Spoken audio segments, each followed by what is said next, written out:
संयुक्त राज्य अमेरिका ने सभी विदेशी ट्रक ड्राइवर्स के लिए वीजा जारी करना तत्काल प्रभाव से बंद कर दिया है।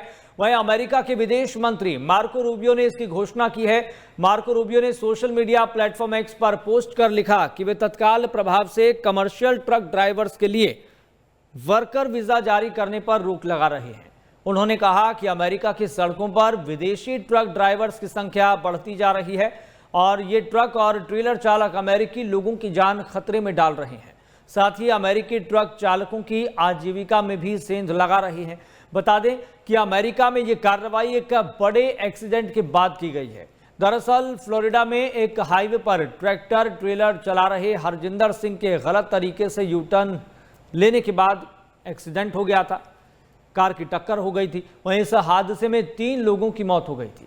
वहीं अमेरिका के संघीय अधिकारियों के मुताबिक हरजिंदर सिंह भारत से हैं। वह कथित तौर पर मेक्सिको के रास्ते अवैध रूप से अमेरिका में आए थे। और ये कुछ तस्वीर भी हम आपको दिखा रहे हैं जो सोशल मीडिया पर भी वायरल हो रही है। और इस एक्सीडेंट की खबर सामने आने के बाद अमेरिकी सरकार की तरफ से यह बड़ा फैसला लिया गया। फिलहाल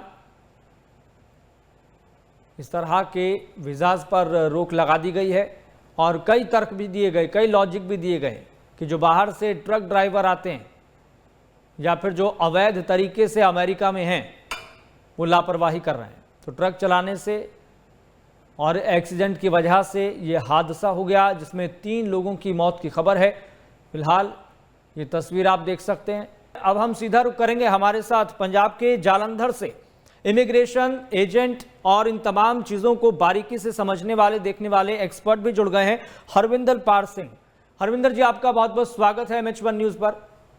बहुत शुक्रिया sir, thank you so much. Harvinder ji, हम देख रहे हैं कि जियो पॉलिटिकल एक्टिविटी के बीच अमेरिका और भारत के रिश्ते पहले ही ठीक नहीं चल रहे हैं। ऊपर से टैरिफ को लेकर भी प्रतिक्रियाएं सामने आ रही हैं।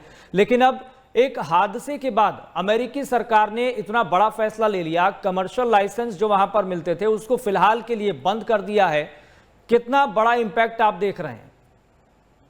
Sir, trucking industry was in boom after Covid के समय से तो they issued licences like anything की, बिकॉज तब इकोनॉमी को मूव करना था। तो अभी यूएस इज टर्निंग लाइक कि वो ऐसा बिहेव कर रहा है कि जैसे मतलब एक छोटे बच्चे हैं, जब because they are not talking about कि इकोनॉमी कैसे मूव कर रही है, एक बड़ा कंट्री कैसे मूव करता है। तो there being so sensitive to small things. तो वो ऑब्वियसली हमारे बच्चे जितने भी है इंडिया से, बहुत सारे नौजवान हैं जो ट्रकिंग में है जी, उन्होंने बिजनेस बाय कर रखे हैं। और जितनी मोबिलिटियां अमेरिका में मैक्सिमम पंजाबी लोग हैं, पंजाबी लड़के काम करते हैं। और जिसका एक्सीडेंट हुआ ही वाज आल्सो पंजाबी। तो डेफिनेटली ये इम्पैक्ट तो होगा एकदम से, बिकॉज लाइवलीहुड तो पहले ही अभी कट थ्रोट कंपटीशन हो रखा है ट्रकिंग में।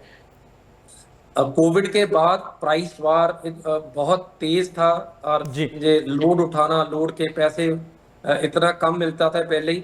तो उसके ऊपर अभी अगर ये जॉब स्कार्सिटी हो जाएगी तो डेफिनेटली ये ट्रेड को ले डूबेगा वहां पर।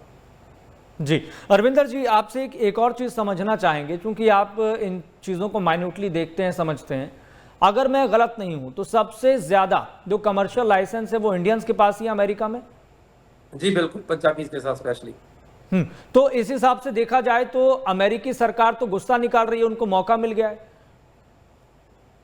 मे बी इसको ऐसा क्योंकि ट्रंप है तो यस, हम इस एंगल से देख सकते हैं। बिकॉज पहले अमेरिका कभी भी इतना इनसेंसिटिव नहीं रहा जी, सॉरी सेंसिटिव नहीं रहा। बिकॉज पहले कभी भी कोई अटैचीज बात करते हैं, सेक्रेटरीज बात करते हैं, ये सीधा एकदम से फरमान आए ना, ये अमेरिका की कभी हिस्ट्री में नहीं है। सो हमें एक चीज इवन यूएस में रहने वाले लोगों को भी और इवन एडमिनिस्ट्रेशन को भी पता है कि यूएस किसी के बाप की जागीर नहीं है वैसे। बिकॉज 100% लोग माइग्रेंट्स हैं, 100% लोग बाहर से आके वहां पे रुके हुए हैं जी। तो जब ये टारगेट करते हैं किसी के नए आए को, पुराने आए को, तो वो तो अपने आप में एक डिस्क्रिमिनेटरी हो जाता है। तो अभी ये काइंड ऑफ ये नेशनल प्राइड है, जहाँ नेशनल मुद्दे बन गए हैं, तो उस पर ये जले पे नमक छिड़कने वाली बात तो लगती तो जरूर है बिल्कुल ऐसे। तो फिर आपको क्या लग रहा है कि जिनके पास पहले से कमर्शियल लाइसेंस हैं उन पर इसका क्या असर पड़ सकता है? सर, 2 चीजें हैं। एक तो इसमें वैसे जो डायरेक्टली खबर है उसमें लिखी है कि जितने फॉरेनर्स हैं वहां पे आके जॉब्स ले रहे हैं, तो ये जो लोकल लड़के रह रहे हैं उनके लिए नहीं, कनाडा से लोग आके वहां से जी कंपनीज हायर करती हैं, जॉब पे हायर करते हैं, बिकॉज ये ऑक्यूपेशन इन डिमांड है। तो ले दे के कम्युनिटी पे तो हमारी पे फर्क पड़ेगा, लेकिन ये जो बाहर से आने वाले उनके ऊपर भी और जी जो अंदर रहने वाले उनके ऊपर भी फर्क होगा, क्योंकि इसमें दो चीजें होगी। एक तो नए लाइसेंस मिलने बंद हो जाएंगे, जी दूसरा जिनके पास लाइसेंसेस ऑलरेडी है उनके रिन्यूएबल में दिक्कत आएगी, और ले दे के जॉब्स पे दिक्कत आएगी, बिकॉज इतनी जॉब्स, इतनी ज्यादा जॉब्स पूरे अमेरिका को मूव करने के लिए जी। बहुत सारी ट्रकिंग लाइन है, तो ये पूरी इंडस्ट्री के ऊपर इम्पैक्ट आने वाला है ये। अरविंदर जी, जहां तक मुझे याद है पहले भी इस तरह के हादसे सामने आते रहे हैं, जहां पर ट्रक चलाते हुए हादसा हो गया, कुछ लोगों की मौत हो गई और इत्तेफाक से वो ट्रक इंडियंस चला रहे थे। ऐसे पहले भी हादसे आते रहे हैं सामने, लेकिन इस बार ऐसा क्या हो गया? ये ट्रकिंग रोड है, रोड पे एक्सीडेंट्स है, दिस इज वेरी नॉर्मल। तो ये तो है नहीं कि किसी ने जानबूझ के, जैसे वो प्लेन जी क्रैश किए 9/11 पे हुआ, वैसे तो है नहीं। तो दे taking this up like this की पता नहीं ये विलफुल डिफॉल्ट है। रोड है, ट्रकिंग है, एक्सीडेंट्स है, इंश्योरेंस है, इसीलिए इसीलिए तो इंश्योरेंस बैकबोन है पूरी इंडस्ट्री की। जी। तो ये एक रेगुलर प्रोसेस में है, बिकॉज उसको इतना हाईलाइट करके ऐसा बना बढ़ा चढ़ा के बात करना, ये थोड़ा वैसे ही अजीब लगता है। लेकिन अब अगला फैसला क्या हो सकता है अमेरिकी सरकार का? आपको लगता है कि अगर रिश्ते बेहतर हुए, एक बार फिर से सब कुछ जो डिरेल हो गया है वो पटरी पर फिर से अगर आने लगे, तो फिर स्थिति सुधर सकती है? सर, अगर पर्टिकुलरली इस इंडस्ट्री की बात करेंगे, आप ट्रकिंग की बात करेंगे, तो ट्रकिंग में अकेला वहां पे ट्रकिंग नहीं, बहुत सारी जॉब्स इंडिया में ऑलरेडी आउटसोर्स है इस इंडस्ट्री की। और इस अगर इस इंडस्ट्री को नुकसान होता है तो अमेरिका को भी इसका बहुत बड़ा खमियाजा भुगतना पड़ेगा, because this is not very easy जी कि आप ये लाइफ लाइन है पूरी अमेरिका की। जी ये रोड्स नहीं है, ट्रांसपोर्टेशन नहीं है, ये लाइफ लाइन है। इसके ऊपर इम्पैक्ट, हाँ इम्पैक्ट लेटर और सूनर दिखाई देगा। अभी ट्रेड वार की वजह से ही आप अगर देखोगे, जो $1 की चीज थी वो $3 की दिखाई देने लगी है। बहुत सारे जी स्टोर्स में आप जाते हैं, जो $10 का था उसका प्राइस $15 चेंज हो गया है। तो ये एकदम से लोगों को चाहे दिखाई नहीं भी दे, अगर कोई नोटिस करेगा तो यस वो अगर ये फैसले उल्टे सीधे हो रहे हैं तो इकोनॉमी में फर्क तो पड़ ही रहा है। इकोनॉमी पे फर्क तो पड़ ही रहा है, लेकिन जो अभी का सिनेरियो बना हुआ है, चाहे ट्रेड वॉर का एक बड़ा आधार कह लीजिए, टैरिफ वॉर का आधार कह लीजिए, इस वजह से मुझे लगता है कि अमेरिकी सरकार गुस्सा निकाल रही है। और एक और पॉइंट निकलकर सामने आया अरविंदर जी, हरजिंदर को लेकर, जिनकी वजह से ये हादसा हुआ है, एक्सीडेंट हुआ है, 3 लोगों की मौत की खबर सामने आई है। एक पॉइंट ये भी निकल कर आया कि 2018 में हरजिंदर गए थे अमेरिका, और वो मैक्सिको के रास्ते गए थे अवैध तरीके से, और इस पॉइंट पर अमेरिकी सरकार एम्फसाइज कर रही है। तो अगर इसी पॉइंट को अमेरिकी सरकार आधार बनाती है तो फिर दोबारा से डिपोर्टिंग शुरू हो जाएगी? नहीं नहीं नहीं सर, डिपोर्टेशन वो तो एक दिखावे की चीज थी। डिपोर्टेशन तो कनाडा, सॉरी, अमेरिका के इतिहास में नहीं है। अभी आप इसको सीधे से समझो, वहां पे फेंसिंग है, बॉर्डर है, वॉल जी बनी, दीवार बनी हुई है। लड़के जितने भी, चाहे वो लाइक साउथ अमेरिकन कंट्री से, जहाँ जी एशियन कम्युनिटी से, जहाँ अफ्रीकन कॉन्टिनेंट से, कहीं से भी जाते हैं, तो वो दीवार क्रॉस करते हैं। सामने पुलिस होती है, बॉर्डर गार्ड होती है, नोबडी शूट्स एट देम, कोई उनके पे गोली नहीं चलाता। यूएस का लॉ जी है, जिसका पाँव अंदर आ गया उसको निकाल नहीं सकते, तो उसको निकाल नहीं सकते। इसीलिए अगर वो उसको चाहे आर्मी, चाहे पुलिस, चाहे बॉर्डर गार्ड, कोई भी अगर उसको पकड़ती है तो वो आदमी बेल आउट हो जाता है।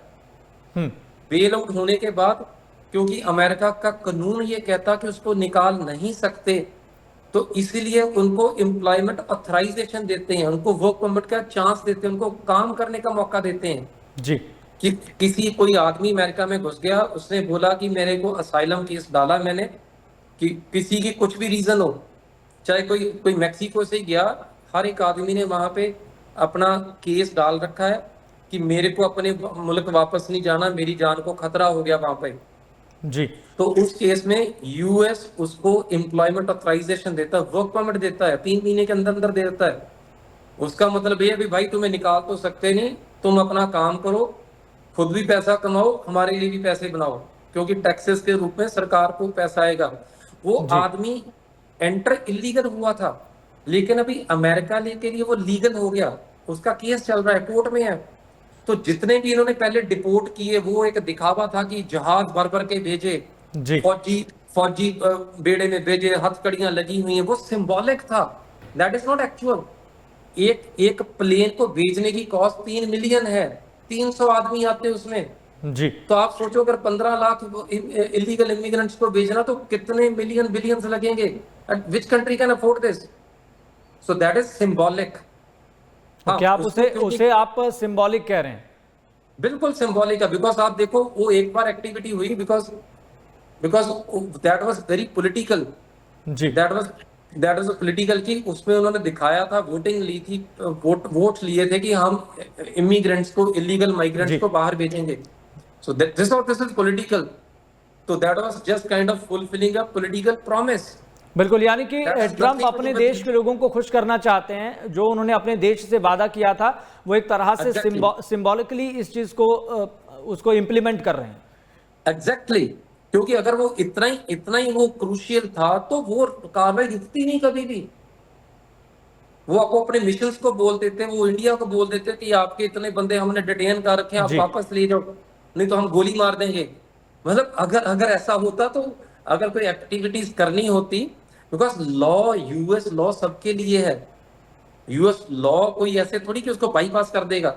जी law is there. Even even आप देखो ट्रंप साहब ने जितने भी फैसले लिए हैं उन सभी फैसलों का विरोध हुआ है। उनके सभी फैसले, चाहे वो जितने भी एग्जेक्टिव ऑर्डर्स हैं, मतलब स्टेट गवर्नमेंट्स ने उनके अगेंस्ट फंड बना लिया है। जी कैलिफोर्निया ने $50 मिलियन का एक फंड बना लिया कि जो ट्रंप साहब के अगेंस्ट लीगल फाइट करने, ये पैसा उसके लिए रखा है।